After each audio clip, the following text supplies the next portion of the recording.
तारीखी घंटाघर लाल चौक से आपका एक मरतबा फिर खुशामदीद है। गुलिस्तान टीवी के पॉपुलर प्रोग्राम ओपन टॉक में नाज़रीन बात हो रही है जम्मू कश्मीर में 10 साल के बाद मुनक्किद किए गए असम्बली इंतखाबात पर। चूँकि आप जानते हैं कि 10 साल के बाद जम्मू कश्मीर में असम्बली के इंतखाबात पुरअमन तरीके से इख्तिताम पजीर हुए हैं। 8 अक्टूबर को किस सियासी जमात के सर पर ताज सजेगा उसका फैसला होगा और 8 अक्टूबर के बाद ही जम्मू कश्मीर में 10 साल के बाद एक नई अवामी हुकूमत का क़याम अमल में लाया जाएगा। लेकिन जो नई हुकूमत बनेगी इस हुकूमत के लिए कौन से चैलेंजेस होंगे, क्योंकि जम्मू कश्मीर में 5 अगस्त 2019 के बाद सियासी, आइनी और इंतज़ामी तब्दीलियाँ हुई है।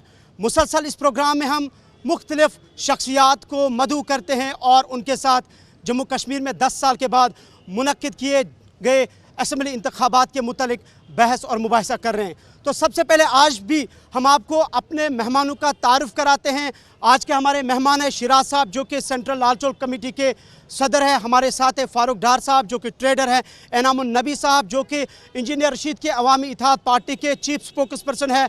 इमदाद साकी साहब जो कि सीनियर जर्नलिस्ट है। डॉक्टर दरख्शां अंद्राबी जो कि जम्मू कश्मीर वक्फ बोर्ड की चेयरपर्सन है। सलमान अली सागर जो कि नेशनल कॉन्फ्रेंस के सीनियर लीडर और हजरत बल कॉन्स्टिट्यूंसी के कैंडिडेट भी है। हमारे साथ है अंगद सिंह खालसा जो कि सोशो पॉलिटिकल एक्टिविस्ट है, ह्यूमन राइट्स पे भी काम करते हैं। हमारे साथ है तलत मजीद साहब, डॉक्टर तलत मजीद जो कि जमात इस्लामी जो बैनर्ड ऑर्गेनाइजेशन है उनके बैकड पुलवामा के कैंडिडेट है। और तारिक गोनी साहब जो कि Kashmir chamber of commerce and industries के प्रेसिडेंट हैं। तो बात यही हो रही है जम्मू कश्मीर के 10 साल के बाद जो इलेक्शंस हुए हैं, इन इलेक्शंस में जो सियासी जमातों की तरफ से वादे किए गए हैं क्या वो वादे निभाए जाएंगे, और जो 2019 के बाद तब्दीलियां हुई है उस तब्दीलियों के बाद नई हुकूमत के लिए क्या कुछ चैलेंज होंगे। सबसे पहले हम डॉक्टर दरख्शां अंद्राबी के पास जाएंगे। डॉक्टर साहिबा शुक्रिया, आपसे हमारा सवाल यही है कि जब प्राइम मिनिस्टर यहाँ पे आए, जब यहाँ पे होम मिनिस्टर आए, दावा यह है कि बीजेपी की हुकूमत बनी, आप भी कह रहे हैं कि हुकूमत बनेगी, लेकिन चूँकि कश्मीर को नया कश्मीर का नाम दिया गया है, अगर आपकी हुकूमत आती है नए कश्मीर को आपकी हुकूमत नया क्या देगी? देखिए, पहले ही हम ये कहेंगे कि इलेक्शन समाप्त हुआ और 5 अगस्त 19 के बाद ही आज जिस लाल चौक और घंटाघर के सामने हम बैठे हैं ये पॉसिबल नहीं था। क्योंकि इसलिए पॉसिबल नहीं था क्योंकि ये हालात जो बदले हैं, ये बदला जम्मू कश्मीर आप जो देख रहे हैं, बदला कश्मीर जो देख रहे हैं, ये बिकॉज ऑफ बीजेपी है। और जो हमारी सोच थी प्रधानमंत्री जी की, ये उस सोच की वजह से यहाँ के जो लोग हैं आज अमन और तरक्की के साथ जी रहे हैं। और रही अब इलेक्शन के बाद, इलेक्शन भी एक फेस्टिवल की तरह मनाया गया और उस फेस्टिवल का नतीजा 8 को आ जाएगा। अब उसके बाद क्या बदलेगा? नेचुरली लोगों की हुकूमत है, डेमोक्रेसी है, डेमोक्रेसी में हर एक ने वोट दिया है और जो मैंडेट पाएगा वो हुकूमत यहाँ पे बनाएगा। बट ये भी बात हम कहना चाहेंगे कि बीजेपी के बगैर यहाँ हुकूमत बनने से कासिर है।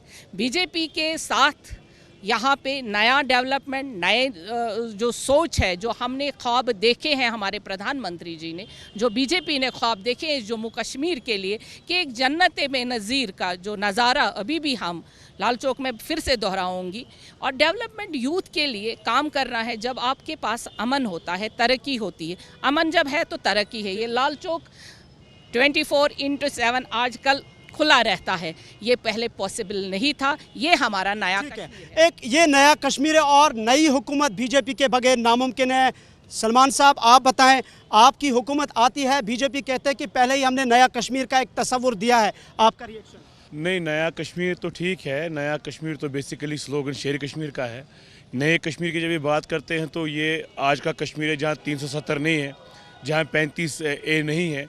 और जो खामोशी जिस पीस की ये बात कर रहे हैं बीजेपी के हमारे दोस्त, उनमें ये मानना चाहिए कि ये एक अधूरा सच है। इसमें जो बाकी स्टेक होल्डर्स हैं, कश्मीर के हमारे बहुत से भाई जेलों में बंद है, बहुत से अभी कैदी हैं। आपने एक आधे कैदी को छोड़ दिया, आपने उनको इलेक्शन लड़ने के लिए कि ठीक है, हमें इज़्ज़त करते हैं हर एक की जो भी जेल जाता है, लेकिन हमारे यहाँ बहुत से और भी डिटेनीज़ हैं, जहाँ बहुत से लीडर्स हैं जो कश्मीर का हिस्सा रहे हैं। हम मानते हैं कि जो विकसित भारत की बात करते हैं, जो सबको साथ लेने की बात करते हैं, उनको सब कश्मीरियों को लेना चाहिए। जो हमारे जेलों में जो लीडरशिप बाकी भी जेलों में बंद है, उनको भी मेन स्ट्रीम में लाइए। हम तो इलेक्शन लड़ते ही हैं, चाहे वो इंजीनियर साहब हो, चाहे वो सजाद साहब हो, नेशनल कॉन्फ्रेंस हो, कांग्रेस हो, हमने इलेक्शन लड़े हैं, बीजेपी ने इलेक्शन लड़े हैं। लेकिन जो अभी दूसरे साइड पर थे, जिस पीस की आप बात कर रहे हैं, उस पीस को इंश्योर करिए, उन सब स्टेक होल्डर्स को लाइए, उनके साथ बात करिए, तो परमानेंट सोल्यूशन, परमानेंट पीस की बात आएगी। अब ये परमानेंट नहीं है, अभी ये चुप्पी है, ये चुप्पी कभी भी टूट सकती है। इसके लिए हमें एक कदम उठाना है जो आने वाली सरकार होगी, और उसमें सबसे ज़्यादा काम दिल्ली में बैठी सरकार का बन रहा है, प्राइम मिनिस्टर नरेंद्र मोदी जी का और उनकी जो टीम है, उनका काम बनता है कि वो यहाँ के उन सब लोगों को जो अभी भी नाराज़ हैं, जो अभी भी बंद है जेलों में, या और भी ऐसे लोग जिन्होंने अभी पार्टिसिपेट नहीं किया है, उन सबको लेके चले। बाकी हम तो इलेक्शन लड़ते आए हैं, लड़ेंगे और इलेक्शन होते रहेंगे, लेकिन सबको साथ लेके चलने के बाद ही एक परमानेंट पीस आएगा। बाकी रही बात गवर्नमेंट फॉर्मेशन, आप कह रहे हैं कि सबको साथ लेने की बात है, और साथ साथ आपने ये भी कहा कि नया कश्मीर का नारा शेख मोहम्मद अब्दुल्ला का है। डॉक्टर तलत मजीद साहब, आपसे हमारा सवाल है, 87 तक आप इलेक्शन लड़े, उसके बाद इलेक्शन से दूर रहे, लेकिन अब जब आप इस मेन स्ट्रीम में आए हैं, अगर आपको यकीनी तौर पर आवाम ने मैंडेट दिया, इंतखाबात हुए हैं, इस नए कश्मीर के लिए आपका क्या नया होगा? देखिए, जहाँ तक मैंडेट का सवाल है, वो ये दो पार्टियाँ मैंडेट के हवाले से बात कर सकती है। मैं बाहियत एक इंडिपेंडेंट कैंडिडेट, हाँ, जमा इस्लामी बैक कर रही है, और 37 ईयर्स के बाद या 37 साल के बाद जो जमात आ रही है, तो पहले जब हम ये बात करते हैं कि लोग जेलों में बंद है, क्या इनके दौर इक़्तिदार में यहाँ कोई जेल नहीं जाता था? वो एनसी के दौर से ही शुरू हुए थे और 87 से ही शुरू हुआ था, और 2016 तक ये चलता रहा, एवं 2018 तक ये चलता रहा। लोग तब भी जेल जा रहे थे, लोगों के बच्चे जवान अंधे हो रहे थे, और जब नौजवान मर रहा था, ये सबको पता है। 87 के बाद क्या हुआ? 87 में जो हुआ, ये तो सबका खमियाजा जो है, ये तो सब उसी की बदौलत है ना, कि कश्मीर अगर यहाँ तक पहुँचा है, ये 87 की वजह से पहुँचा है। फिर उसमें अगर हम बात करेंगे अब हालात कैसे ठीक हो रहे हैं या क्या हो रहा है, ये मैं आपको इसको मैं एक ब्रॉड टर्म देता हूँ। शायद अब ये मेरा तकिया कलाम भी बन चुका है कि जब मैं बात करता हूँ तो मैं फिर उधर इधर की बात नहीं करता हूँ, सीधे फिर ये आता हूँ कि ये फिर जियो पॉलिटिकल सिनेरियो के ऊपर जब आप बात करेंगे, जब आप कश्मीर की बात करेंगे, तो आपको ये चीज़ जहन में रखनी होगी। आपको सारा जियो पॉलिटिकल सिनेरियो जो है वो आपको मद्देनज़र रखना होगा। यहाँ पर जो है एक यहाँ की लीडरशिप को है, यहाँ की लीडरशिप को पहले think internationally and then act locally. ये आपका पॉइंट है। एक बात यहाँ पर हमने क्या किया, हमने थिंक लोकली किया और इंटरनेशनली एक्ट करने लगे थे। तो ये जो सारी चीज़ें हैं, ये उन्हीं की बदौलत है। आप कह रहे हैं कि ब्रॉडर पर्सपेक्टिव में जम्मू कश्मीर को देखना है। एनामुन नबी, इंजीनियर रशीद जेल में और पार्लियामेंट इलेक्शन जीता, 47 सीट्स पे आपके कैंडिडेट्स हैं। अगर वाकई आपको अब लोगों ने मैंडेट दिया, यानी कि आप जीत हासिल करते 8 अक्टूबर के बाद, आप कश्मीर के लोगों को या जम्मू कश्मीर के लोगों को क्या नया देंगे, जैसा कि मुख्तलिफ लोगों ने अपना व्यू पॉइंट रखा है? सबसे पहले हम उनको तशख़्ख़ुस देंगे, जो हमारी आइडेंटिटी हमसे छीनी गई, हम उनको डिग्निटी और ऑनर देंगे, इज़्ज़त देंगे। उसके बाद जो आईनी तरमीम की गई यहाँ पर 2019 के बाद, उस पर काम होगा, और ख़ासकर we will give people sense of belonging and sense of security. जो लंगेट मॉडल था जिस पर रशीद साहब को वोट मिला है, वो हम पूरी जम्मू कश्मीर में इम्प्लीमेंट करेंगे। लंगेट मॉडल ये है कि जीत के हम किसी से काम करने के वक्त ये नहीं पूछते कि आप किस तंजीम से ताल्लुक़ रखते हैं, कहाँ से है, कहाँ से नहीं है। ये सारी चीज़ें हम जो है, और हमारे जो मैनिफेस्टो में है, जो लोग आज पॉलिटिकल प्रिजनर्स के रिलीज़ कराने की बात करते, असल में यही पार्टियाँ हैं जिन्होंने इनको बंद कराया है। ये देखिए अलमिया क्या है यहाँ की सियासत का, जिन्होंने बंद कराया था, फिर उनके मैनिफेस्टो में उनकी रिलीज़ होने की दावेदारी होती है। ये अलमिया, उन चीज़ों को हम ख़त्म करेंगे। हमारा नारा ही यही था, नो UAPA, नो PSA। हम नहीं चाहते कि कोई बच्चा जेल जाए, हम नहीं चाहते किसी बच्चे को UAPA लगे। हम चाहते कि जो बच्चे रियासत के अंदर, रियासत के बाहर मुख्तलिफ जेलों में नज़रबंद है, उनकी रिहाई हो।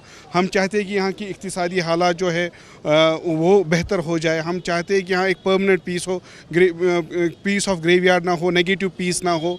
टेम्परेरी पीस ना हो, इन चीज़ों पर हम यहाँ पर काम करेंगे। और इंजीनियर रशीद का काम करने का तरीका हम सबको वाकिफ़ है। जो यहाँ पर लोग हैं उनके घर वालों ने भी इंजीनियर रशीद साहब और उनके कैंडिडेट को वोट दिया है। ठीक है, आप कह रहे हैं कि हम परमानेंट पीस चाहते हैं। ज़ोहैब मीर, पीडीपी के लाल चौक कॉन्स्टिट्यूंस के उम्मीदवार, शुक्रिया, आप भी बड़ी लेट आपने ज्वाइन किया। ज़ोहैब साहब, आपसे हमारा यही सवाल है जो बाकी लोगों से हमने पूछा कि अगर पीडीपी इक़्तिदार में आती है, चूँकि अब जो हुकूमत बनेगी यूटी में होगी, 370-35 हमारे पास नहीं है, बिजनेस अमेंडमेंट रूल्स में अमेंडमेंट की गई, इख्तियारात कम है, तो कैसे आप लोगों को एश्योर करेंगे जो आपने वादे किए हैं उनको निभाएंगे?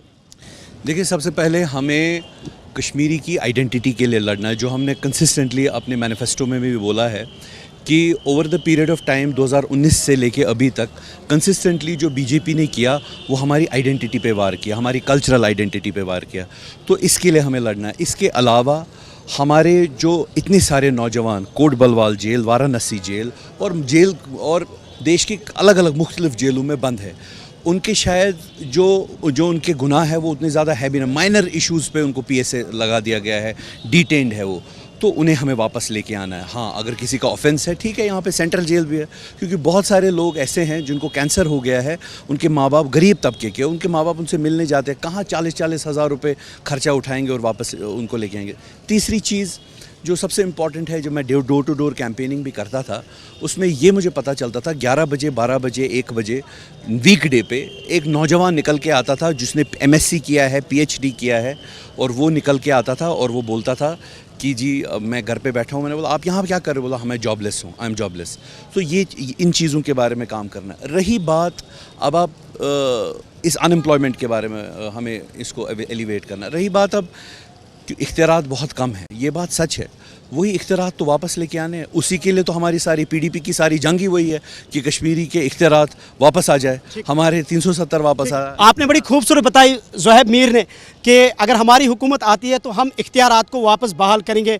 इमदाद साकी साहब सीनियर जर्नलिस्ट है हमारे, बहुत गहराई से आप जम्मू कश्मीर की सियासत पर नज़र रखते हैं। साकी साहब, मैं आपसे जानना चाहूँगा, जो नई हुकूमत बनेगी, आपके पॉइंट ऑफ व्यू से या आपके एक्सपीरियंस से चैलेंजेस इस हुकूमत को क्या होंगे? हालांकि दावे सियासी जमातों के अपनी जगह। देखिए, अभी ये देखना है कि हुकूमत का मैंडेट क्या होगा, हुकूमत क्या बनेगी। और मुझे जो नज़र आता है कि हुकूमत एक फ्रैक्चर मैंडेट होगा और कोई एक पॉलिटिकल पार्टी हुकूमत नहीं बना सकेगी।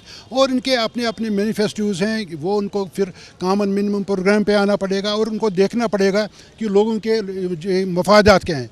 मुझे लगता है कि अगर ये लोगों के मफादात के बारे में सोचेंगे तो हुकूमत चल सकती है, वरना अगर जो इन्होंने पहले से ही अपने एक दस्तगिरी बांध रहे हैं, एक अपना इशू उठाता है, दूसरी पार्टी अपना इशू उठाती है और लोगों के हित में कोई नहीं सोचता है। उन्होंने देखिए, अभी इन्होंने हर एक पार्टी ने दफ़ा 370 की बात की है या कोई दूसरे ऐसे इशू उठाए हैं जो हमें लगता है कि अभी नामुमकिन है। जब फ्रैक्चर मैंडेट होगा असेंबली का, तो जो इन्होंने लोगों को ये सब्ज़ बाग दिखाए हैं वो नामुमकिन है पूरे करने। लोगों के मसाइल हैं, लोग यहाँ देखिए आज तक ये 10 साल जो लोग निकल आए हैं बाहर वोट देने के लिए, उनके मसाइल है। आज इन 10 साल में कोई अकाउंटेबिलिटी नहीं थी, कोई किसी को पूछने वाला नहीं था, रुश्वतखोरी आम थी। हर एक बेचारा मजबूर है इंसान किसके पास जाए, किसी से अपने मसाइल बयान करे। अगर नई हुकूमत जो भी आए, फ्रैक्चर्ड हो या अगर उनको लोगों के मसाइल के बारे में कोई भी हमदर्दी हो या अगर लोगों के बारे में बात करेंगे तो मुमकिन है हुकूमत चल सकती है। बड़ी खूबसूरत बात इमदाद साकी साहब ने कही कि ये सफ़ेद दावे हैं लेकिन लोगों के बहुत सारे मसाइल हैं, लेकिन अगर जो नई हुकूमत बनती है तो उम्मीद की जाएगी कि उनके मसाइल हल किए जाएंगे। अंगद, आप भी एक इस इलेक्शन में बड़ी एक्टिव थे, आप एक नौजवान हैं, 10 साल के बाद इलेक्शंस हुए, आपके नज़दीक ये इलेक्शन जम्मू कश्मीर के या कश्मीर की यूथ के लिए स्पेशली क्या मायने रखते हैं? देखिए, एक बड़े लंबे अरसे के बाद नौजवान जो है वो एक जमहूरी तरीके से अपना हल जो है, अपना जो एक व्यू पॉइंट है, अपना जो ओपिनियन है, अपना जो गुस्सा है, एहतजाज है, वो ज़ाहिर करने के लिए सड़कों पे आया है। एक लंबे अरसे से हमने भी नहीं देखा, शायद मेरी फादर जनरेशन ने देखा हो, बट मेरी जनरेशन ने पहली बार देखा कि यूथ ने, आम लोगों ने इलेक्शन में पार्टिसिपेट किया। हाँ, श्रीनगर में थोड़ी कम वोटिंग हुई, लेकिन फिर भी बाकी डिस्ट्रिक्ट्स में, और वो लोग जो वोट नहीं करते थे, वो लोग जिनका एक ट्रस्ट था वो ब्रेक हुआ था इस प्रोसेस पे, आज वो भी आगे आए और उन्होंने अपनी जंग जो है वो इस इलेक्शन के थ्रू लड़ने की कोशिश की। दावे सब लोग कर रहे हैं, पर मसला ये है कि इलेक्शन जीतने से ज़्यादा, हुकूमत बनाने से ज़्यादा इंपॉर्टेंट ये है देखना कि अब लोगों के लिए लड़ेगा कौन। अब वो चीज़ हम सबको देखनी है, उस चीज़ का इजहार जो आने वाला समय है वो करेगा कि लोगों के लिए आकर लड़ेगा क्यों, क्योंकि बड़ी बेसिक राइट्स जो है लोगों की आज उकरब की हुई है। मैं एक चीज़ आपको बता दूं कि हालात, हम कभी छोटी सी एग्जांपल दे के हालात जो है वो जाहिर कर सकते हैं। बिल्कुल ही थोड़ी दूर जो है प्रेस कॉलोनी है। हम जितने भी एक्टिविस्ट थे, जितने भी लोग थे या फिर जो पॉलिटिशियंस वगैरह थे, उनका स्टार्टअप जो है वो सियासत का, एहतजाज का जो है प्रेस कॉलोनी से होता था। लास्ट टाइम जब हम प्रेस कॉलोनी गए किसी मुद्दे को लेकर तो हमें कहा गया कि अब यहाँ पे प्रोटेस्ट अलाउड नहीं है, आपको डीसी से फिर अदर अथॉरिटी से जो है परमिशन लेनी पड़ेगी। यानी कि हालात ये हैं कि आपको बड़ी बेसिक राइट्स के लिए भी स्ट्रगल करनी पड़ेगी। स्टेटहुड 370 35 से या फिर और दावे, ये तो बड़ी अलग बात है। ये तो वो चीज़ हैं जो अभी मुझे लगता है कि जब तक हम कंबाइंडली यूनाइटली कहीं पहुँचते नहीं, खड़े नहीं होते, ये एनसी के हाथ में नहीं है, पीडीपी के हाथ में नहीं है, ये किसी और जमात के हाथ में नहीं है, अनटिल कलेक्टिवली हम सब खड़े नहीं होते तब तक ये चीज़ें जो है वो हासिल नहीं की जाती। पर दुख की बात यही है कि पिछले 5 साल, पिछले 7 साल जो एक अलायंस के तहत कश्मीरियों को सब्ज़ बाग दिखाया गया कि हम आपके लिए जदोजहद करेंगे, बड़ी छोटी छोटी चीज़ों पे, बड़े छोटे छोटे मुफादों पे, बड़े छोटे छोटे स्पेस ना देने की वजह से वो अलायंस जो है टूटा। तो अगर आज वो अलायंस बरकरार होता तो शायद फैक्चर्ड मैंडेट, हंग असेंबली की बातें जो नहीं होती। ठीक है, बड़ी खूबसूरत बात ज़ोहैब मीर साहब आपके लिए भी और सलमान साहब आपके लिए। जैसे कि अंगद ने कहा कि हमें अलायंस की बात की गई थी, लेकिन जब मैंडेट देने की बात हुई तो अलायंस ब्रेक हुआ, तो आप पर लोग कैसे एतमाद करें? तारिक साहब, आप चूँकि बिजनेस से या टूरिज़म से वाबस्ता हैं, आपका भी एक इम्पॉर्टेंट रोल है, एक स्टेक होल्डर है आप।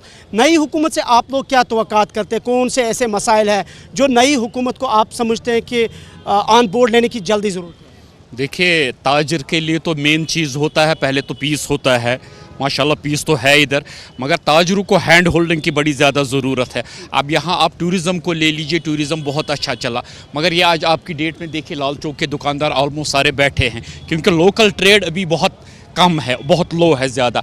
गवर्नमेंट को चाहिए, जो भी गवर्नमेंट आए, और जो गवर्नमेंट को चाहिए जो वादे लोगों के से, ऐसा ना कि वो सब्ज़ बाग। देखिए कश्मीरी अब वो कश्मीरी नहीं है, आप उसको बोलेंगे एक चीज़, करेंगे दूसरी चीज़। आपने जो मैनिफेस्टो में डाला आपको वो करके दिखाना। अगर नहीं करेंगे आप, 2 महीने के बाद आपकी सरकार नीचे होगी, क्योंकि लोग अब उतने ज़्यादा तंग हो चुके हैं। लोग उसी का साथ देंगे जो पब्लिक की हैंड होल्डिंग करेंगे, आम आदमी की हैंड होल्डिंग, चाहे वो कोई भी गवर्नमेंट हो। मगर हमें इज्जत की ज़िंदगी चाहिए, हमें रेस्पेक्टेबली रहना है। आपका ये कहना है कि जो सियासी जमातों ने मैनिफेस्टो में लोगों को वादे दिए हैं, उन वादों को आप कैसे निभाएंगे? हाजी साहब, बिलाल साहब, आप भी देर में हमारे साथ जुड़ चुके हैं, चूँकि सेंट्रल लाल चौक के आप सदर हैं। आप बताएं, स्मार्ट सिटी के तहत यहाँ बहुत सारा काम हुआ है, नए ऐसे कौन से मसाइल जो आप समझते हैं कि गरेबां पकड़ के नई हुकूमत को बताएंगे कि इसको करने की ज़रूरत है? जी, उनको पूरी अपनी तरफ पूरी मुतवज्जह करना है। जो भी हुकूमत बनेगी तो हम उनको अपनी तरफ खींच लाएंगे। हमें ये नहीं कि कोई ये बने, जो भी हुकूमत बने हमारे लिए मुफीदा हो, हमारे लिए फ्रूटफुल हो। तो हम उम्मीद रखते हैं जो भी हुकूमत आएगी हम अपना काम खींच लेंगे, क्योंकि पिछले कई सालों से हम काफ़ी मुसीबतें झेल रहे हैं। लेकिन अब ऐसा लग रहा है कि काफ़ी मुद्दत के बाद अब यहाँ इलेक्शन हुए हैं कि जो भी हुकूमत आएगी हम अपने जितने भी हमारे डिमांड्स हैं हम उनके सामने पेश रखेंगे और देख लेंगे वो क्या करें, किस हद तक वो अपने वादों पे उतर जाएंगे। तो हमारी यही हर एक तो हाजी बिलाल साहब कह रहे कि नई हुकूमत जो आएगी, हम नई हुकूमत के सामने अपने मसाइल रखेंगे और उनसे कहेंगे कि आप हमारे काम कीजिए। आपसे फारूक साहब पूछना चाहेंगे, चूँकि आप कॉन्ट्रैक्टर भी है, ट्रेड से भी वाबस्ता है, इकनॉमिक अलायंस के सदर भी हैं, मसाइल बताइए, बहुत सारे हैं, लेकिन आपके नज़दीक जो नई हुकूमत के लिए चैलेंज है जो उनको हल करने हैं?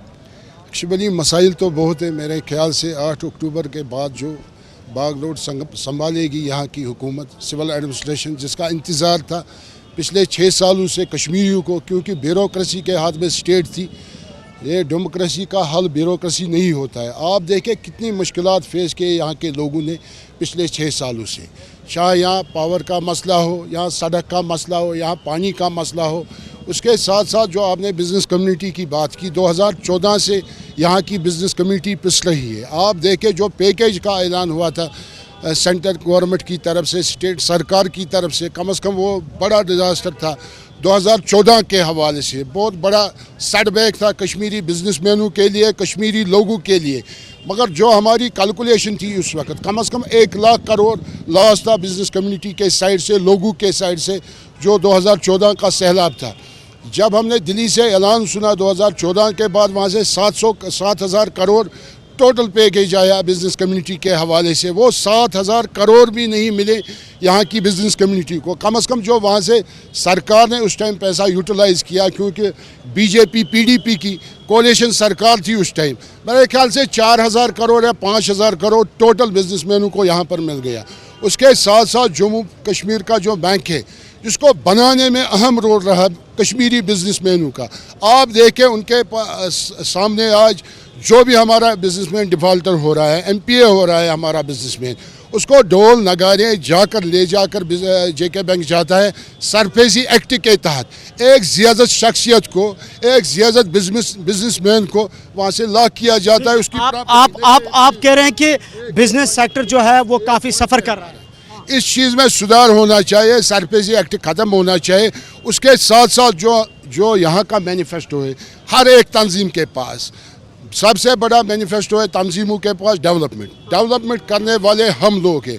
पूरे जम्मू कश्मीर के हवाले से हम ब्रिज की हैसियत रखते हैं सरकार और पब्लिक के दरमियान। जो दावे कर रहे हैं यहाँ की पॉलिटिकल तंजीमें इलेक्शन मैनिफेस्टो के हवाले से, ये लोगों में जाते हैं, मगर उन दावों को इम्प्लीमेंट हम करने वाले लोग हैं। हम 22,000 करोड़ पर ईयर यूटिलाइज। आपकी जो बात है वो सब सियासी जमातों तक पहुंच गई है। डॉक्टर साहिबा, आपसे मेरा यही सवाल है, जैसे कि नेशनल कॉन्फ्रेंस कह रहे हैं कि हम तशख़्ख़ुस को बहाल करेंगे, पीडीपी भी कह रहे हैं कि हम तशख़्ख़ुस को बहाल करेंगे, इसी तरीके से हमारे डॉक्टर तलत साहब ने भी कहा तशख़्ख़ुस को बहाल करेंगे, एनामुन नबी भी कह रहे हैं तशख़्ख़ुस को बहाल करेंगे। आपने तशख़्ख़ुस को ख़त्म किया, क्या कहेंगे इनको आप? देखिए, सावन के अंधे को सब हरा हरा दिखता है।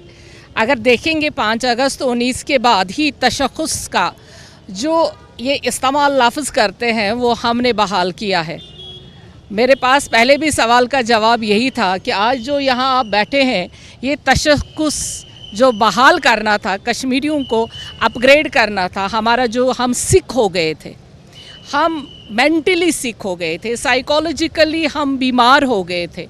हर एक कश्मीरी, उसमें मैं भी आती हूँ, ये सारे भी आते हैं, क्योंकि सुबह उठ के ही हमें सुनना पड़ता था आज हड़ताल है, आज कहीं ना कहीं धमाका हुआ है, आज कहीं ना कहीं गोलियों की गनगना है, कोई ना कोई जुमा से जुमा तक हमारी लाशें गिरती थी और कब्रिस्तान भरे जाते थे।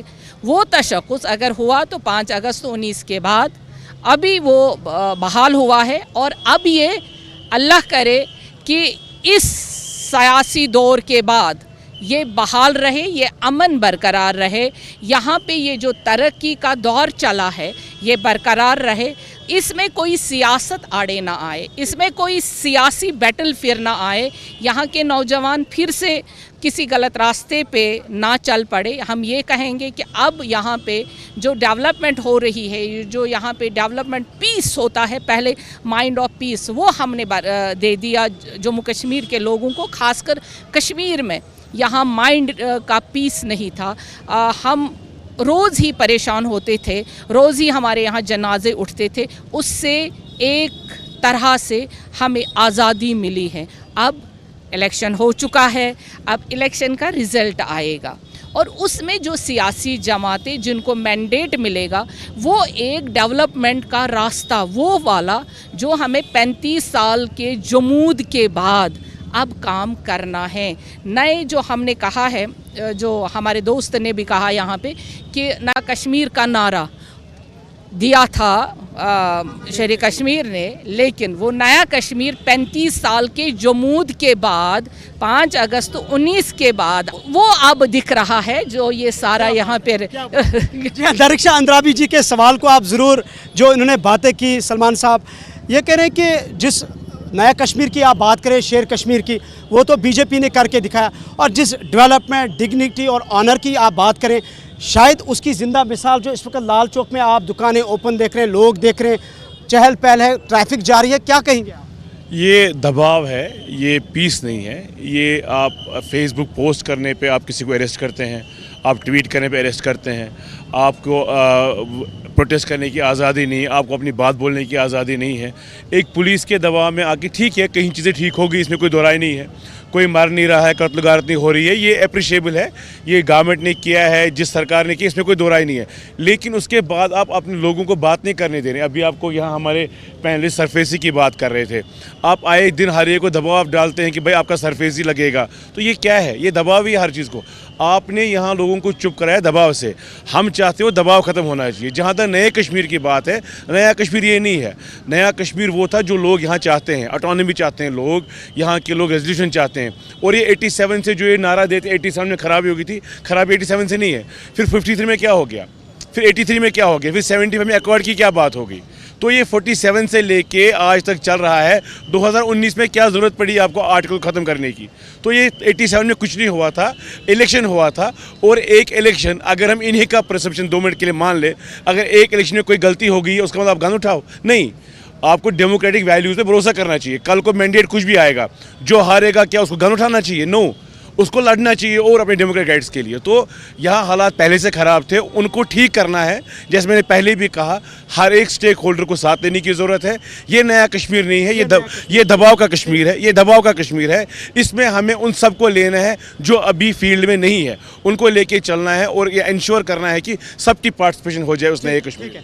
ये इनाम साहब जिस तरीके से कह रहे हैं कि ये नया कश्मीर नहीं है, हमें पुराना कश्मीर चाहिए। मैं आपकी बात से जो सलमान साहब ने बात की, जैसे उनने दरख्शाह जी को काउंटर किया, आप क्या कहेंगे इस पर? हम हमेशा नए कश्मीर के ही शिकार बने हैं, हम मतलब आम कश्मीरी। जब उन्होंने नया कश्मीर का नारा लगाया, नया कश्मीर हमने 87 में देखा तो बंदूक उठी, आग लग गई पूरी वादी को। फिर एक और नया कश्मीर बनाया तो हमसे हमारी शिनाख्त छीन ली गई, 370 छीन लिया गया, 35 छीन लिया गया। अभी कोई भाई साहब यहाँ बात कर रहे थे मैनिफेस्टो में डेवलपमेंट है, इकनॉमी ये है। अरे भाई साहब, इनके ही दौर में तो सरफेसी एक्ट का यहाँ पर इम्प्लीमेंट हुआ, लाने वाले ये खुद। अब मैनिफेस्टो में वो उससे ख़त्म करेंगे। मेरे साथ यहाँ कश्मीर इकोनॉमिक अलायंस के चेयरमैन हैं, इनसे पूछ लीजिए आप। सरफेसी एक्ट यहाँ ट्रेडर्स पर एक तलवार लटकी हुई है, लाने वाले तो यही दो पार्टियां हैं। आज ये कैसे कहते हैं कि ये ख़त्म करेंगे, ये कहते हैं जेलों से हम रिहा करेंगे। जेलों में भरने वाले यही दो पार्टियां हैं, या तो एनसी है या पीडीपी है। कोई कमी पीछे रखी थी तो वो बीजेपी ने 2019 के बाद पूरी कर ली। अब किन कैदियों को रिहा कराने की बात कर रहे हैं? क्या नेशनल कॉन्फ्रेंस उन कैदियों की रिहाई की बात कर रहे हैं जिन पर इन्होंने पीएसए लगाया? क्या पीडीपी वाले उन कैदियों पर बात कर? आज ये कह रहे पॉलिटिकल प्रिजनर्स। 2017 में तो इन्होंने पॉलिटिकल प्रिजनर्स को यहाँ से तिहाड़ जेल भेजा, आज ये किन की पॉलिटिकल प्रिजनर्स की रिलीज की बात करें? This is sheer hypocrisy. So आप पर लोग कैसे एतबार करें ऑन कैमरा, ये बताएं, आप पे क्यों ट्रस्ट करें? लोगों ने एतबार करके दिखाया, 5.5 लाख वोट देकर। उमर साहब ने 2.5 लाख वोट से हारा है हमारे से। मैं कह रहा हूँ लोगों को क्या देंगे? लोग एआईपी को, इंजीनियर रशीद को एज क्रेडिबल ऑल्टरनेट मानते हैं। इन्होंने नेशनल कॉन्फ्रेंस की सरकार भी देखी, उन्होंने पीडीपी का भी देखा, उन्होंने पुराना नया कश्मीर भी देखा और नया कश्मीर। आप कह रहे हैं कि ना हमें पुराना कश्मीर चाहिए ना नया कश्मीर। ज़ोहैब कुछ कह रहे हैं। जी जी जी। देखिए, सबसे पहले मैं आपको 2-4 बातें बताता हूँ, but you'll have to listen to it. आप टाइम देना पड़ेगा थोड़ा सा, क्योंकि आप सबको बहुत टाइम देते हैं। इनाम भी सुनेंगे, दरख्शाह जी भी सुनेंगे, सब हमारे पैनलिस्ट जो है। तो जब इन टाइलों का हो रहा था ना, इनाग्रेशन इन टाइलों का हो रहा था और इन बत्तियों का इनाग्रेशन हो रहा था, G20 वाले जब आए थे, तो मैं घर के अंदर, मैं हाउस अरेस्ट था और मेरी पूरी तंजीम हाउस अरेस्ट थी। अब अपना कैमरा ज़रा इर्द गिर्द घुमाइए। जो आप बोल रहे हैं कि यहाँ पे सारी दुकानें खुली हैं, दरवाजे खुले हैं, ये है वो है। अब कैमरा इर्द गिर्द खुराए तो देखिए कितनी सारी पुलिस भी यहाँ पे लगी है, सीआरपीएफ भी यहाँ पे लगी हुई है। सो एवरीथिंग जो आप पिक्चर प्रेजेंट करना चाहते हो वो है नहीं। तो इनाम कह रहे हैं मेरे सवालों का जवाब। मैं बहुत खुश हूँ दिल से कि सरफेसी एक्ट अगर यहाँ पे पास हुआ, वो हमारी असेंबली ने पास किया, असेंबली में पास किया, असेंबली में, पार्लियामेंट में नहीं पास हुआ। इट इज़ बेटर कि हमारी असेंबली में कोई भी चीज़ पास हो, हम खुद करें, हमारे नुमाइंदे खुद करें, रादर दैन कि पार्लियामेंट में हो। तो ये सारी चीज़ें इंपॉर्टेंट है। तीसरी चीज़ 87 और असेंबली में ही ख़त्म भी होगा। तीसरी चीज़ मैं आपको एक बात बताना चाहता हूँ, जिस तरीके से 87 में कोई बोले या ना बोले कि 87 में कुछ नहीं हुआ, द रियलिटी इज़ 87 की वजह से 1.5 लाख लोग कब्रिस्तानों में गए हैं। 87 की वजह से लिसन आपका नटशल में यही कहना है कि सलमान साहब कि सारा कुछ हुआ 87 तलत आपके पास भी आएंगे? I am not pinpointing anybody. मैं बस ये बोलना चाहता हूँ कि अगर उस टाइम मुस्लिम यूनाइटेड फ्रंट को एक चांस दे दिया होता तो क्या फ़र्क पड़ता है, 6 साल वो भी निकाल लेते अपना time. How does it wouldn't have made any difference. इन्होंने कहा हमारी असेंबली ने, हमें फख्र है सरफेसी एक्ट हमने पास करा है। क्या ये दोबारा, ये सही कह रहे हैं, ये दोबारा पूछे इनसे। ही इज नॉट, मेरा ये कहने का मतलब, बात करने दीजिए, बात करने दीजिए। आप बात, एनाम आप बात। I am glad that you are making a lot of noise but it doesn't make sense. Listen to me first. हाँ ना, अरे बात तो सुन लीजिए।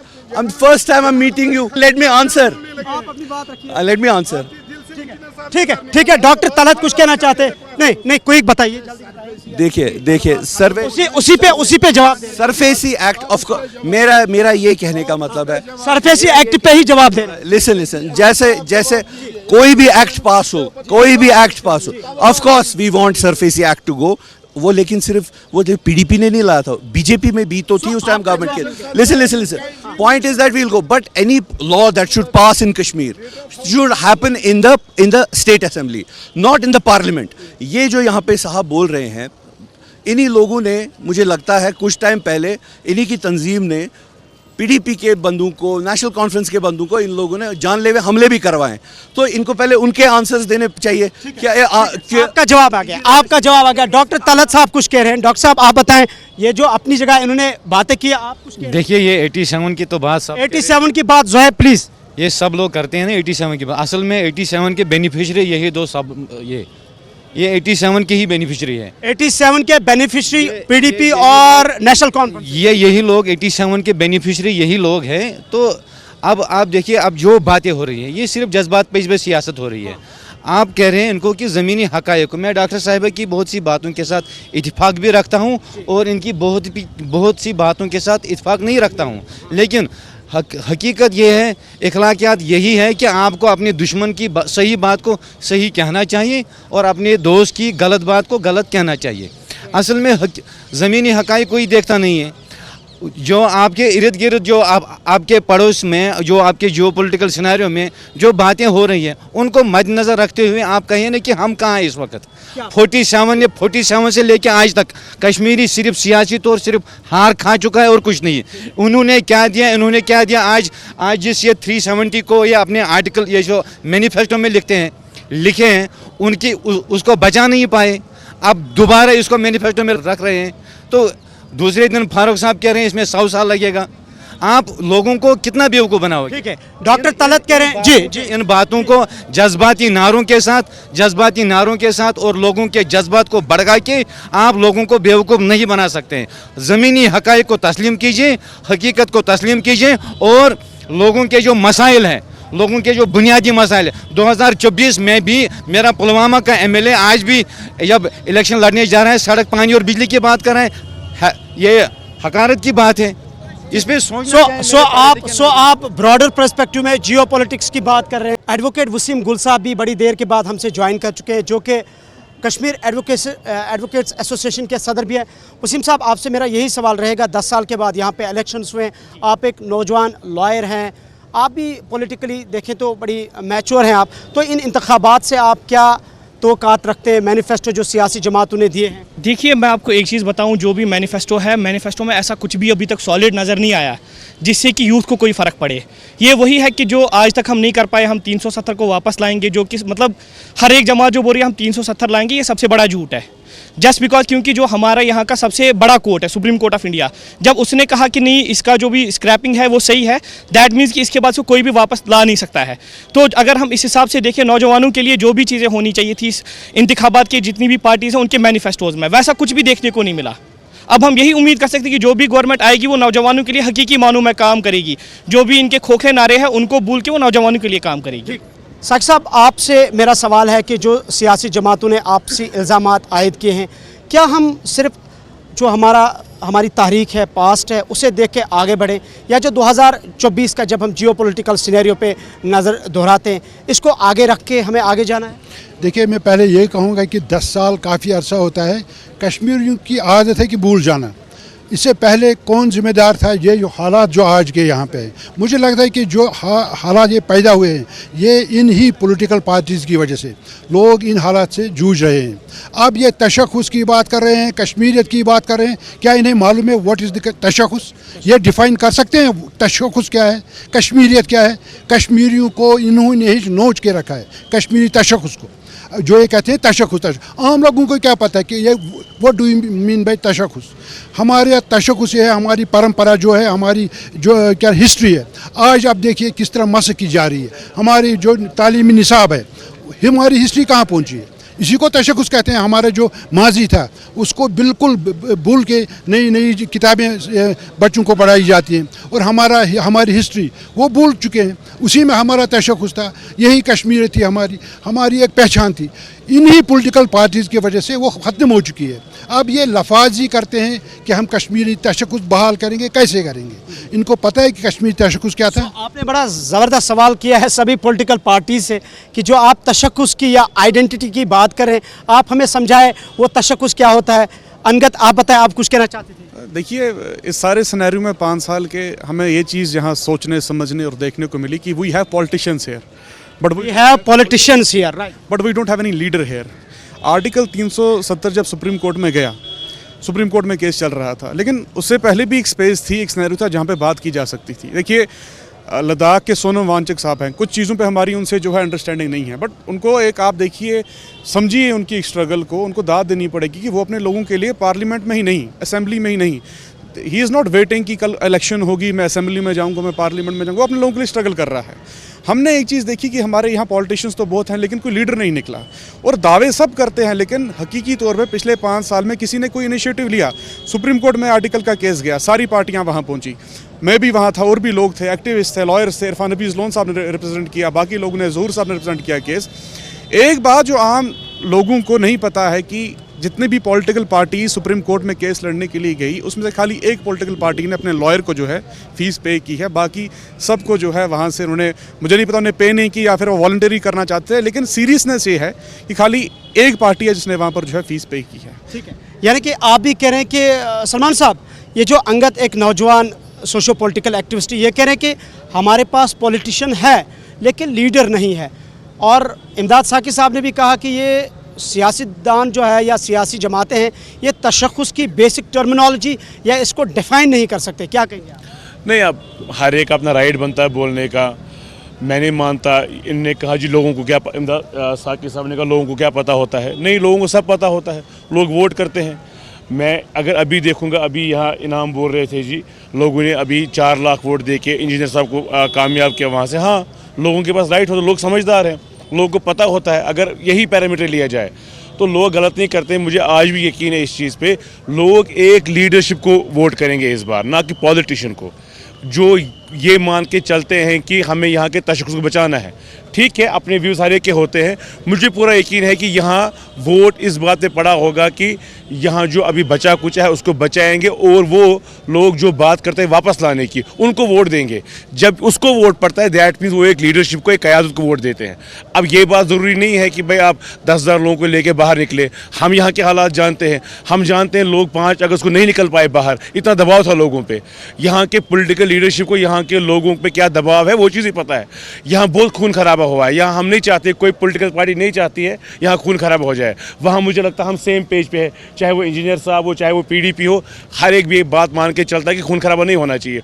उसके लिए अगर पॉलिटिशियंस ही आगे चले ठीक है, लेकिन लोगों को बाहर आने की ज़रूरत नहीं है, मारदार की ज़रूरत नहीं है। लेकिन जो वो प्रोपिगेट करते हैं, चाहे वो पीडीपी हो, हम हो, लोग समझते हैं और हमें ये आवाज़ उठानी है और हमें ये आवाज़ चलानी चाहिए। ये बात नहीं है कि हम ये सोच के बोलेंगे भाई हमें आइडेंटिटी नहीं पता है, यहाँ के अपने लीडर नहीं है। नो, हम ये कॉज चलाएंगे। बीजेपी को 80 साल लगे ख़त्म करने में, हम वापस लाएंगे। तो इसलिए ये जो हमें कुछ लोग बोलते हैं कि नहीं हमें नहीं चाहिए, हमें ये लाना है, हमें इस पर बात करनी है, और हम इस पर वोट मांगते रहेंगे आगे भी।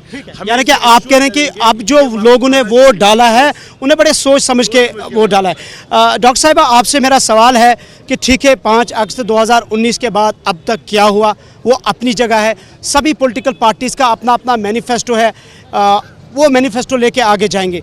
लेकिन आप क्या समझती हैं बहैसियत एक कश्मीरी, कश्मीर को आगे लेने के लिए पीस, प्रोग्रेस, डेवलपमेंट, ऑनर की बात जब हम करते हैं, क्या जिम्मेदारी है तमाम सियासी जमातों की या सियासी लीडरों की, खासकर जो नेटिव है? अब हमें नेगेटिविटी जहनों से दूर करनी चाहिए, पॉलिटिक्स से ऊपर उठकर लोगों की भलाई के लिए सोचना चाहिए। पॉलिटिक्स अपनी जगह हो गई, इलेक्शंस हो गए, हमें उठ के उससे जब भी मैंडेट आएगा उससे उठकर अब डेवलपमेंट की तरफ चल पड़ना है, क्योंकि बहुत हमने खोया है। अब उसी के पीछे हम रहेंगे तो आगे नहीं बढ़ पाएंगे। और अगर हमें डेवलपमेंट और कश्मीर को वाकई जन्नत कश्मीर बनाना है, यहाँ के रोज़गार को बढ़ावा देना है, यहाँ के यूथ्स के डेवलपमेंट के लिए सोचना है, हमारे एजुकेशन सेक्टर को आगे बढ़ाना है, जिस कौम की फलाह बहबूद नौजवानों पे मबनी होती है, एजुकेशन पे मबनी होती है, वही कौम आगे जाती है। अब हमें उसके लिए काम करना है। ये स्लोगन्स, खोखले स्लोगन्स का वक्त ख़त्म हो गया है। अब जो ये असली शेरा और नकली शेरा ये डिब्बों में बंद हो गया है। असली शेरा जब डिब्बों से बाहर आएगा, उनको अब सोचना है कि हमें डेवलपमेंट के लिए क्या करना है। अगर हम फिर से पिछले ही स्लोगन्स देने लगे तो जो अभी हम एक स्टेप आगे आए हैं इस गवर्नमेंट ने, जो हमारी गवर्नमेंट ने यहाँ पे अभी ये जो वातावरण है, ये जो अभी पीस आप देख रहे हैं, आधे लोगों को वो दिख नहीं रहा है, वो कह रहे दबाव है। कौन सा दबाव है? इनकी सिक्योरिटी इनके साथ है, वही यहाँ पे 4 लोग, क्योंकि सिक्योरिटी के बगैर ये अभी नहीं चल पाएंगे, क्योंकि इनको भी वो लगता है पॉलिटिकली कि हमें चलाना, ये डेमोक्रेटिक राइट है इनको भी, क्योंकि ये सारे यहाँ पे कैंडिडेट्स हैं। बाकी यहाँ पे वो मामला नहीं है कि किसी को दबाव, अगर दबाव होता तो मैं यहाँ नहीं होती, ये बात नहीं कर पाते, वो बात नहीं कर पाते। आपकी बात को मैं एनहम साहब के पास ले जाऊँगा। जैसे कि डॉक्टर साहिबा कह रही है कि पॉलिटिकल आइडियोलॉजीज अपार्ट, लेकिन आगे हमें उस इनिशिएटिव को लेना है जो बीजेपी ने 2019 के बाद लिया है, पीस प्रोग्रेस डेवलपमेंट का। क्या कहेंगे? पीस प्रोग्रेस डेवलपमेंट जो है वो लोगों के मंशा के मुताबिक होगा। यहाँ सड़कों को छोटा करके और फुटपाथ को बड़ा करके आप इसको पीस का नाम नहीं दे सकते। जहाँ दुकानदार के पास ग्राहक कहीं ठहर नहीं सकता, उसको आप डेवलपमेंट नहीं कह सकते। अगर कोई भी डेवलपमेंट होती है उसमें civil society, traders, stakeholders की इन्वॉल्वमेंट होती है, तब जाके कोई प्लानिंग होती है। यहाँ पर जब परिमपुरा बस स्टैंड शिफ्ट हुआ, पीडीपी ने जब कराया, एक और तलवार चलाई बटामालो एरिया पर ट्रेडर्स पर, तब ऑनरेबल हाई कोर्ट ने कहा था कि ज़्यादा से ज़्यादा रोड वाइड कर लीजिए। तो उसके बाद आप देख लीजिए, रोड वाइडनिंग की बात छोड़िए, रोड और सिक्योर होनी चाहिए। मेरा एक सवाल है ज़ुहैब साहब से, मुझे इनका एहतराम है। इन्होंने एक ज़बरदस्त बात कही, अभी आप गौर से सुनिएगा। इन्होंने कहा पीडीपी को फ़ख्र है कि इन्होंने एक मजबूत असेंबली में सरफेसी एक्ट को पास कराया। फिर इनको फ़ख्र भी होगा कि उसी असेंबली ने पीएसए भी पास कराया, उनको उस बात पर फ़ख्र है। ये इनसे जवाब जी ज़रूर जवाब देंगे, ज़ुहैब जवाब देंगे। मैं बात कर रहा था कि जो भी यहाँ पे लॉ पास हो वो असेंबली से पास हो, पार्लियामेंट से पास ना हो। I don't know, my dear friend is after PDP a lot, he speaks a lot but he says nothing. Anyway, मेरा ये कहने का मतलब है कि सबसे पहले मैं आप 2-3 चीज़ें बात करूंगा। नंबर 1 कि आपने देखा कि पिछले 1 महीने से आप एड्स देख लीजिए बीजेपी के जम्मू में, कि एक इंसान कश्मीरी एक हिसाब से उसको निचला दिखा रहा है जम्मू के डोगरा को। तो ये है इनकी पूरी पॉलिटिकल कैंपेन का एड। तो एनाम को कह रहे हैं या बीजेपी को कह रहे हैं? मैं अभी बताऊंगा ना, सारे आंसर्स बता रहा हूँ, पूरी बात तो सुन लीजिए। तो क्या इनका जो वो कैंपेन था वो कश्मीरी वर्सेस, जो क्या कश्मीरी ने एक्चुअली जम्मू के डोगरा को, जम्मू के बाशिंदों को इस तरीके से टॉर्चर दिए हैं या इस तरीके से मजलूम बना के रखा हुआ है, जिस तरीके से इन लोगों ने एड्स में चलाया, आपको पता है, आपने वो एड्स खुद देखे हैं। रही बात यहाँ पे मेरे दोस्त इनाम साहब और दर्शन अंद्राबी साहिबा ने बात की कि हम 2019, उन्होंने कहा कि हम 2019 से आगे बढ़ें और उसके बाद हम पीस, डेवलपमेंट, प्रॉस्पेरिटी के बारे में बात करें। वेरी गुड, बहुत अच्छी बात है। इसी को आगे लेते हुए इनाम साहब ने ये बात कही कि फुटपाथ बड़े कर दिए, सड़कें छोटी कर दी, तो उन्होंने हाँ लेट मी स्पीक। मैं तो उन्होंने डेवलपमेंट की बात छेड़ी, इन्होंने डेवलपमेंट की बात को फर्दर आगे बढ़ाया। That's exactly what I am saying, that there is some sort of collusion between them. ये डेवलपमेंट की बात करते हैं, यही डेवलपमेंट की बात फर्दर आगे बढ़ाते हैं। बट लेकिन जब हम आइडेंटिटी की बात करें, कोई भी किसी भी टाइम पे हमारे फॉर एग्जांपल कपड़े उतार दे, फिर उसके बाद आगे जाके 5-10 मिनट के बाद या आधे घंटे के बाद बोले अब हम आपको सोने के कपड़े पहनाएंगे और सोने के कपड़े पहना के आप आगे चलो, कोई बात नहीं, अब आप बड़े खूबसूरत लग रहे हो, लेकिन इज्जत तो चली गई ना। तो यही तो बात आप कह रहे इज्जत चली गई। जी फारूक साहब। एक्चुअली मैं एक चीज़ अपील करूँगा जी एनाम साहब प्लीज। इस पैनल से, क्योंकि हम स्टेक होल्डर है हर एक साइड से, क्योंकि इनको इलेक्शन लड़ना है, इनको हुकूमत बनानी है, इनको मिनिस्टर बनना है, मगर हमारी एक अपील रहेगी बिजनेस कम्युनिटी के साइड से। इसने कहा हमने फ़ख्र से असम्बली में पास किया है सरफेसी एक्ट को, ये सबसे बड़ी। नहीं आप सुनिए बात, सुनिए सर, आपने सर कोट किया, आपने सर कोट किया। हाँ जी फारूक साहब लिसन सर, इसने फ़ख्र से कहा हमने असम्बली में सरफेसी एक्ट पास किया है। आप देखें, जब हम सरफेसी एक्ट की सिचुएशन देख रहे हैं, पिछले 4 सालों से बिजनेसमैनों के सर पर तलवार लटक गई है उस सरफेसी एक्ट से। बिजनेसमैनों का जो इज्जत था वो सड़क पे आया, बिजनेसमैनों का इज्जत तार उस सरफेसी एक्ट से हुआ। मैं अब आपके वसादत से, जितना भी हमारा सियासी पैनल बैठा हुआ है यहाँ पर, हम हर एक को रेस्पेक्ट कर रहे हैं, चाहे यहाँ की PDP हो, चाहे यहाँ की NC हो, चाहे BJP हो, चाहे इंजीनियर रशीद साहब की पार्टी हो, हर एक को हम इज़्ज़त कर रहे हैं। मगर जब 8 अक्टूबर के बाद यहाँ पर स्टेट असम्बली बनेगी, हुकूमत बनेगी, मेहरबानी करके इस सरफेसी एक्ट को आपको ख़त्म करना। सरफेसी जी आपके पास दोबारा आएंगे। डॉक्टर तलत कुछ कह रहे हैं। हाँ आपके पास ज़हब ज़रूर आएंगे।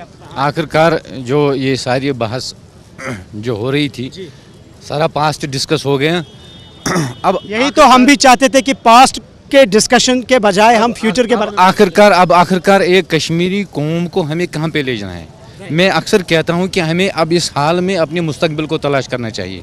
भले ही ये 200 साल और 370 को मैनिफेस्टो में रखें, लेकिन आप इस 370 को बार बार ये 80 साल तक कह रहे हैं कि हम मैनिफेस्टो में इसको लगातार लिखते रहेंगे, चाहे वो हासिल हो ना हो। लेकिन आप एक आम कश्मीरी को आप क्या देखेंगे, उसको, यहाँ के नौजवान को, यहाँ का बेसिक नेसेसिटीज़ में कह रहा हूँ, क्या यहाँ पर आपकी एम्प्लॉयमेंट कोई इशू नहीं है? यहाँ पर नेचुरल रिसोर्सेज जो है, मैं बार बार कहता हूँ कि हमारे नेचुरल रिसोर्सेज जो है वो एक्सप्लोर नहीं हो रहे हैं। मैंने मेडिसिनल प्लांट्स की बात की, मैंने कहा कि वो एक्सप्लोर नहीं हो रहे हैं। अगर हम उन चीज़ों को एक्सप्लोर करें, यहाँ पर हमारी कैपेसिटी जो है, जो जम्मू कश्मीर की अपनी कैपेसिटी जो है, आप यहाँ पर 10 से 12 आप फार्मास्यूटिकल कंपनीज एस्टेब्लिश कर सकते हैं। आप अपने 80% 60% आप अपने नौजवान को वहाँ पर एम्प्लॉयमेंट दे सकते हैं। उसकी बात कोई नहीं करता है। ये ख्वाब, ये सब्ज़ बाग, इस पे बात कभी करेंगे, लेकिन हमें अपने नौजवान का मुस्तकबिल देखना चाहिए। डॉक्टर तलत कहते हैं कि हमें अपने नौजवानों का मुस्तकबिल देखना है। आप तारिक साहब कुछ कह रहे थे। देखिए, मैं यही कहना चाहता हूँ, जो भी नई हुकूमत आएगी कि लोगों के मसले हल करे। ये पुरानी सियासत छोड़ दे, आप नया कुछ करके दिखाएं, लोगों को दिखाएं। वसीम साहब आप कह रहे थे कुछ। मैं ये कह रहा हूँ कि इनको क्लियर आना चाहिए कि इनकी जो पॉलिसी है आगे के लिए वो क्या रहेगी। जो भी आम लोग हैं उनको ये क्या देंगे, अब जो खासकर हमारे यूथ है, जो बेरोजगार नौजवान है हमारे, उनके लिए इनके पास क्या है। कुल मिला के आप तीनों की सेम बात है कि आप क्या दे रहे हैं आगे। अंगद कुछ कह रहे हैं जी। नहीं, बस देखिए, एट द एंड कंक्लूजन में यही कहेंगे कि यहाँ जो भी हुकूमत बनती है, सब पार्टियों को, सब आवाम को मिलके आज के टाइम पर ये चीज़ समझनी चाहिए कि एक बड़ी लंबी एक्सप्लॉयटेशन के बाद कश्मीरी एक जमहूरी अमल की तरफ बढ़ा है, और जो लड़ाई है वो जमहूरी है। हमें बात समझनी पड़ेगी। तो जो भी पार्टी आती हैं, जो भी लोग आते हैं, विद कंसेंट ऑफ पब्लिक, हमें अपने हकूक़ों के लिए जो जमहूरी जंग है वो लड़नी पड़ेगी। देखिए, मैं BJP की लीडरशिप को भी एक बात कहूँगा। सुबह मैं बयान पढ़ रहा था, पंजाब के जो BJP चीफ है सुनील जाखड़, उनने BJP के सेंट्रल लीडरशिप को ये बात की है कि you have to reshape your policy for Punjab. That means he is representing Punjab to new Delhi. Not new Delhi in Kashmir, sorry in Punjab.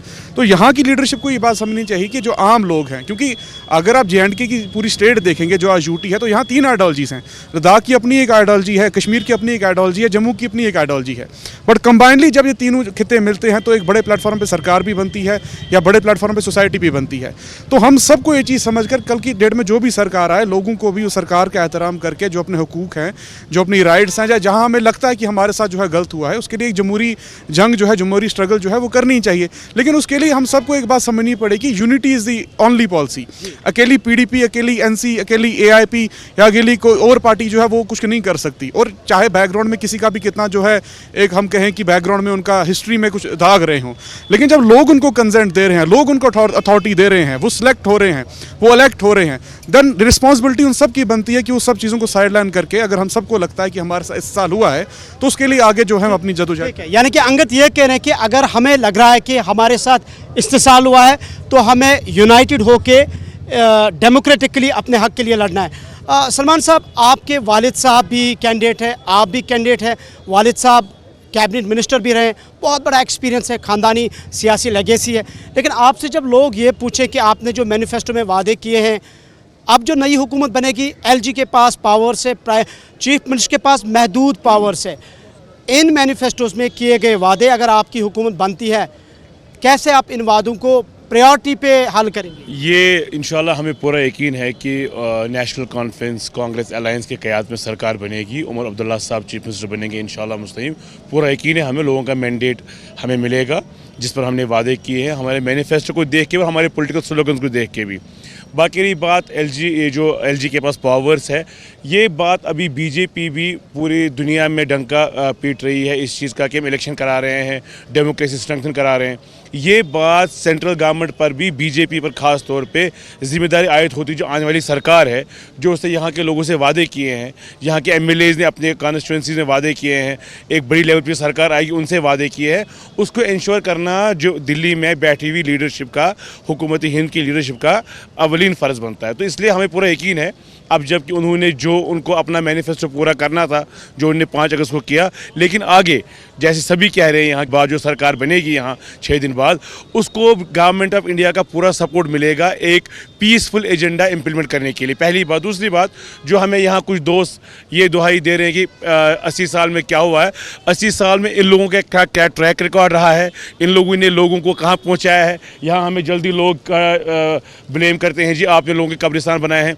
उन कब्रिस्तानों को भरने में उन पार्टियों का क्या रोल रहा है जो आज 40 साल इलेक्शन लड़ रहे हैं, उनका क्या रोल रहा है, वो सबके पास आया है। ऐसी बात नहीं है इनको 40 साल लगे, 40 साल इन्होंने कुछ और कहा, आज ये कुछ और कह रहे हैं। हम तो तब से इलेक्शन कह रहे हैं, इन्होंने लोगों को मरवाया कि हम आज़ादी दिलवाएंगे आपको, लाल चौक में पाकिस्तान के झंडे चढ़ाए, हमने तो नहीं चढ़ाए है वो, हम तो तभी यही बात कर रहे थे, हम तभी यही बात करते। इसलिए आप नए कश्मीर की जब बात करें, नया कश्मीर मिलकर बनाना है। आप अगर आप नए कश्मीर की बात कर रहे हैं, हम शेर कश्मीर के नए कश्मीर की बात करें। तो सलमान साहब कह रहे हैं कि हमें नया कश्मीर मिलकर बनाना है, लेकिन डॉक्टर तलत आपको उन्होंने इशारों में दिया। मैं भी अब सीधे ही बात खोल के ही बात करूंगा।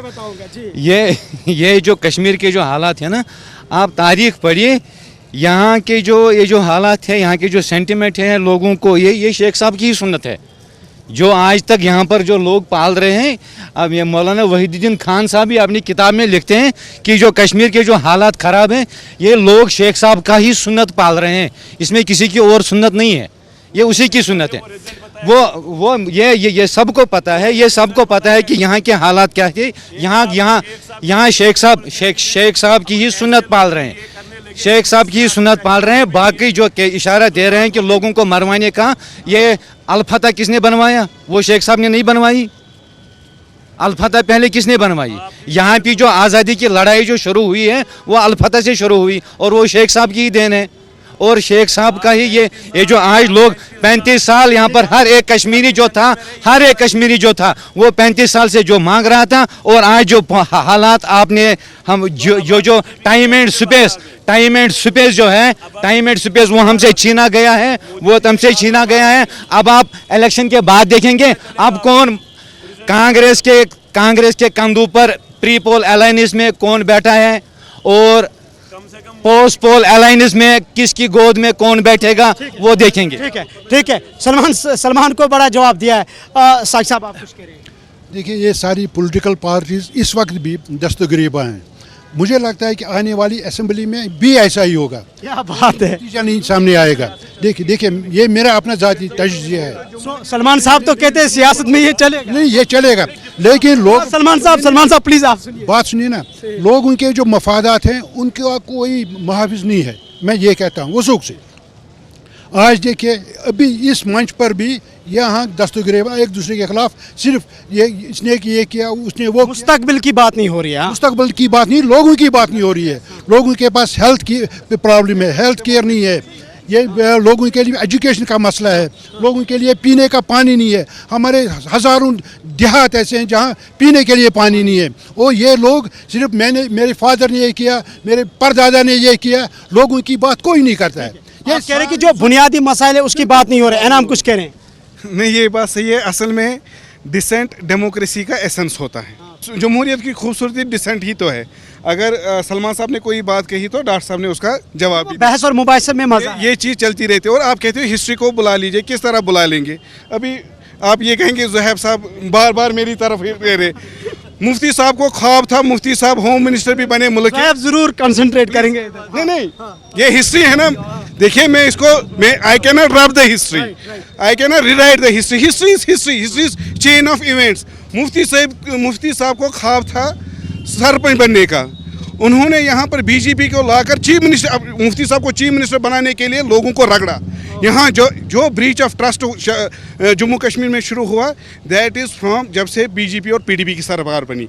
क्योंकि बीजेपी ने जम्मू में एंटी ये रीजनल पार्टीज़ के लिए वोट मांगा और पीडीपी ने बीजेपी के खिलाफ वोट मांगा। फिर जब सरकार इन्होंने बनाई, बीजेपी ने जम्मू के मैंडेट से गद्दारी की और पीडीपी ने यहाँ के मैंडेट से गद्दारी। सो आप इस चीज़ को आप इग्नोर नहीं कर सकते। फिर इन्होंने अपनी वो हुकूमत जारी रखने के लिए मामा जी, ताया जी, पापा जी, चाचा जी, भाईजान को भी लाया। लोग रखते गए, इनको उससे मतलब नहीं। आप ब्रीच ऑफ ट्रस्ट के रिस्पॉन्सिबल पीडीपी को मान रहे हैं। बिलाल साहब कुछ कह रहे हैं। जी सर, मैं जाते जाते ये बता दूं, चाहे पीडीपी हो, नेशनल हो या बीजेपी हो, तो इनको तवज्जो देना है लोगों की तरफ। जैसे यहाँ के लोग इतने घबराए हुए हैं पिछले कई दहाइयों से, लेकिन अब ये चाहते हैं जो भी अब हुकूमत आए वो कश्मीरी को थोड़ा मजबूत बनाए। ज़ुहैब साहब आप मैं क्या ही बोलूँ कि अब मैं ये बताना चाहता हूँ कि नहीं, आपसे मेरा ये सवाल है कि ठीक है, सियासी बहस मुबाहिसा अपनी जगह, नई हुकूमत जो बनेगी, जैसे बहुत सारे हमारे लोगों ने यहाँ पे कहा कि मुस्तकबिल का हमें सोचना। सबसे पहले जो तनकीद की गई उसका आंसर तो एनाम ज़रूर सुनेंगे इसका आंसर। इनका सबसे बड़ा एजेंडा जो था वो प्लेबिसिट का था। इस पूरे इलेक्शन में हमने इनके कायद से इनसे प्लेबिसिट की बात ही नहीं सुनी होगा। अब बाद में बोलिएगा। दूसरी चीज़, ये चाचा ताऊ, ये वो फैमिली राज बोलते हैं। इन लोगों ने कितने अपने रिश्तेदारों को टिकट दिया, इन लोगों ने अपने किसने, I don't want to recognize him, मैं इनको रिकग्नाइज ही नहीं करना चाहता, लेकिन मैं अब आंसर देना पड़ा। ये एक बात। अब दूसरी बात, एनाम सुनिए। शोर बहुत करते बोलते कुछ नहीं। आप अपनी बात रखिए। अब आप अपनी बात रखिए। एनाम ने जो बातें की उसका आप जवाब दीजिए। जितने भी डिसग्रंटल्ड पॉलिटिशियंस एनसी पीडीपी में थे, उन सबको जिनकी ये तनकीद करते थे, इन लोगों ने उनको मैंडेट दिया। तो आप सुनिए मेरी बात। देखिए, और उन 7 चोरों को आपने ले लिया शायद। आप अपनी बात रखिए। Would you let me speak? What is wrong with you? अब मेरी बात से एनाम काइंडली इनको अपनी बात रखने दीजिए। आप इनको बात रखने प्लेबिसिट के बारे में।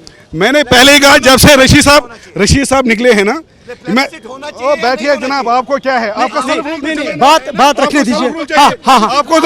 आपको तो सेल्फ रूल चाहिए ना। आप अपने होना चाहिए या नहीं होना चाहिए? आप ही को जवाब दे रहे हैं। आप ही को मैं बताता हूँ, आप ही को जवाब देंगे। ज़ुहैब साहब आप ही को जवाब की मैं वही कह रहा हूँ। उसी का जवाब दे रहे हैं, उसी का जवाब दे। सुनिए नहीं रहे। हमारा टाइम हो चुका है। हाँ कोई। Are you in the favour of plebiscite?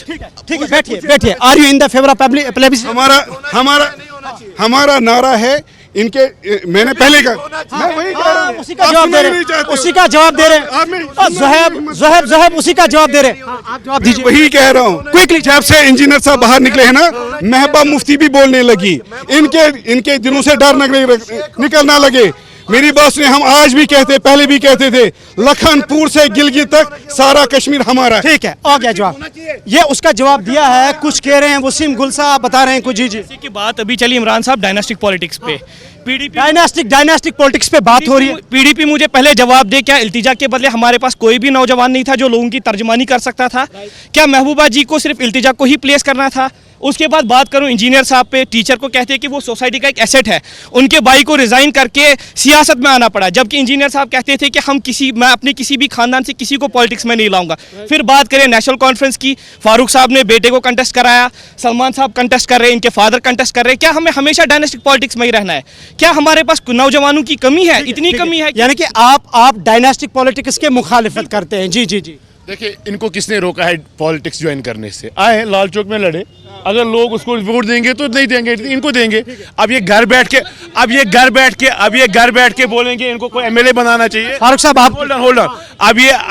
आपकी बात आ गई, आपने बात बोली। अब घर बैठ के कोई बोलेगा मुझे एमएलए बनाओ, मैं 24 साल से पॉलिटिक्स में हूँ, अब मुझे 24 साल बाद पार्टी ने मैंडेट दिया, गलत किया कुछ? तो ये क्या आप कानून बनाओ, एमएलए का बेटा एमएलए नहीं बन सकता है, उसको बंदिश है। फिर आप वही डॉक्टर की बेटी भी बनाओ, डॉक्टर बेटा डॉक्टर नहीं बनना चाहिए, किसी आईएएस अफसर का बेटा आईएएस अफसर नहीं बनना चाहिए, क्योंकि वो लाइन है। तो ये पॉलिटिशियन, और हमारी सबसे बड़ी प्रॉब्लम ये है कश्मीर में, ये बीजेपी का नैरेटिव बहुत ज़्यादा चलता है, अब्दुल्ला खानदान, मुफ्ती खानदान। आप ये बिहार में बोलो, एक होल्ड ऑन, इसका डायरेक्शन जी जवाब। नो लिसन, ये बात आप बिहार के लिए बोलो, ये बात दिल्ली के लिए बोलो, हमारे कश्मीरी लीडरों को बोलो। डॉक्टर दरख्शान अंद्रा भी इस पे अपने अल्फाज। जी, मोदी जी का नैरेटिव, ये लोग क्या करते हैं? मोदी जी का नैरेटिव। डॉक्टर साहिबा आप जी आप सब्र रखिए। वसीम साहब जी आप प्लीज आप कंसंट्रेट कीजिए। वसीम साहब, आप प्लीज यहाँ सुनिए। देखिए, जो ये लड़ाई है, हम मुस्तकबिल की बात कर रहे हैं, लेकिन हम पास्ट में जा रहे हैं। ये जो लड़ाई है, हम वो कहेंगे कि जो जीतेगा वही सिकंदर होता है। और जो ये नैरेटिव अभी ये खुद ही लड़ रहे हैं। अभी हमारे भाई ने यहाँ पे बता दिया कि ये अभी हाल है।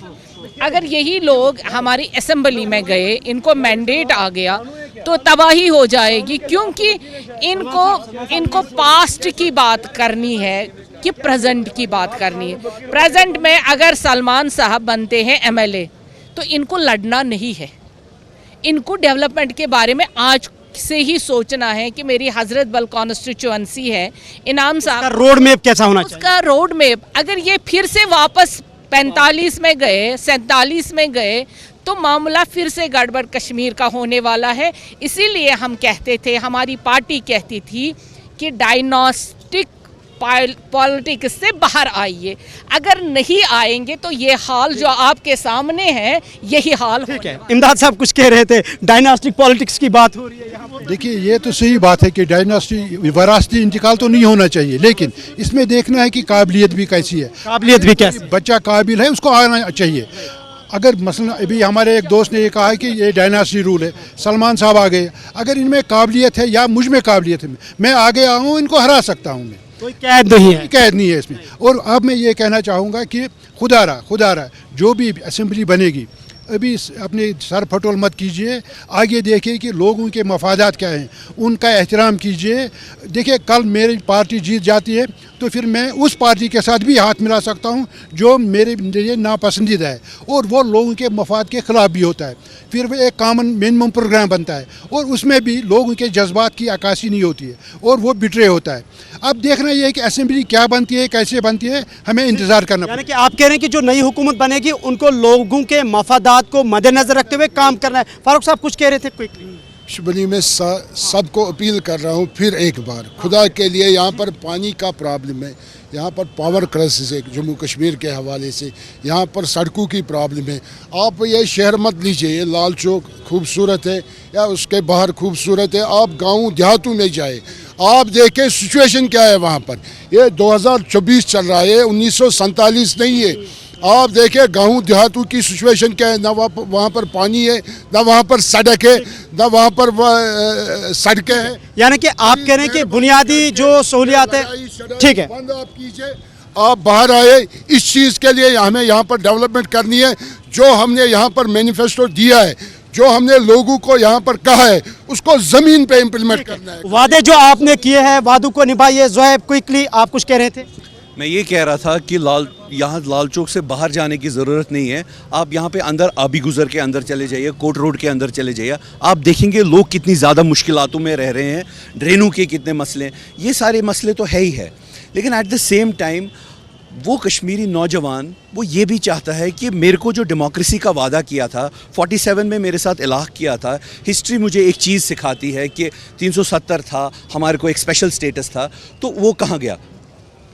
हिंदुस्तान में 4 स्टेट्स है, नॉर्थ ईस्ट में इनर लाइन परमिट लगता है वहाँ पे अंदर जाने के लिए, वीज़ा लगता है अंदर जाने के लिए, prime minister of the country को भी वीज़ा देना पड़ता है।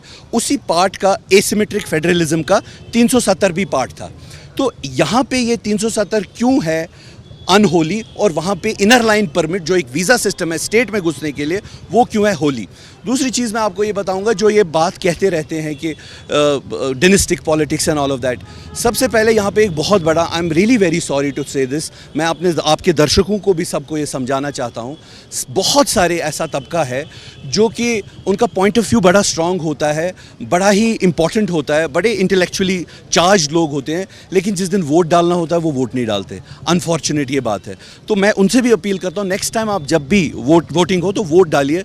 डिनेस्टिक पॉलिटिक्स हर एक, ये कोई यहाँ पे कोई वो नहीं है कि यहाँ पे कोई डिनेस्टिक पॉलिटिक्स है, हर एक पार्टी में जो यानी कि जमहूरी मुल्क में हक है।